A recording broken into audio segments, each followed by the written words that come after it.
నమస్కారం vision today news కు స్వాగతం.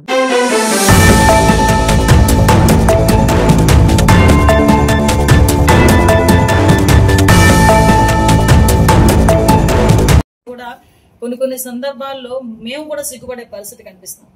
ఎందుకనంటే ఈ రోజు మహిళల గురించి ఎంత నీచంగా మాట్లాడినా కూడా నోరు విప్పకుండా ఇంకా దాన్ని ఎంకరేజ్ చేసే పరిస్థితిలో జగన్మోహన్ రెడ్డి ఉండటం అనేది చాలా జుగుప్సాకరమైన విషయం. ఈ రోజు ఎందుకు ఈ పదం ఉపయోగిస్తున్నానంటే, ఒక తల్లి గురించి, ఒక చెల్లి గురించి, ఒక ఆడబిడ్డ గురించి నోటికొచ్చినట్టు మాట్లాడుతూ ఉంటే కనీసం ఇది తప్పు అని చెప్పలేని నాయకత్వం, అదొక నాయకత్వమా?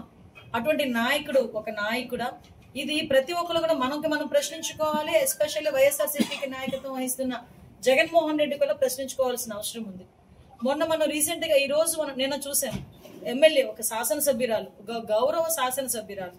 నేను శాసనసభలో ఉన్న వాళ్ళందరికీ కూడా నేను చాలా గర్వంగా చెప్తాను.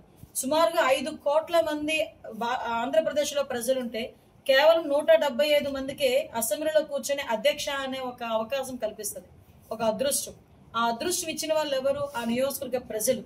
అంటే సుమారుగా 2,50,000 పైచీలకు ఓటర్లు అందరూ కూడా దగ్గర 4 లక్షల మంది జనాభా అందరూ కూడా ఓట్లేసి గెలిపించి మా పక్షాన్ని మీరు పోరాటం చేయండి అని ఒక శాసనసభకు పంపించారంటే అదొక గౌరవం. అందులోని ఒక మహిళను పంపించడం అన్నది అంతకు మించిన గౌరవం. అటువంటి మహిళ గురించి ఒక మాజీ ఎమ్మెల్యే నోటికొచ్చినట్టు మాట్లాడటం అన్నది ఎంతవరకు సమంజసం అని మిమ్మల్ని ప్రజల్ని నేను ప్రశ్నిస్తున్నా. అట్ ద సేమ్ టైం పత్రికా విలేకరులను కూడా ప్రశ్నిస్తున్నా. ఆవిడ గురించి ఆవిడ వ్యక్తిత్వ హననం చేయడానికి ఒక క్యారెక్టర్ అసోసియేషన్ చేస్తూ ఆవిడ వివాహం గురించి, ఆవిడ వ్యక్తిగత జీవితం గురించి చాలా దరిద్రంగా, అంటే ఎవరు కూడా హర్షించని విధంగా మాట్లాడటం.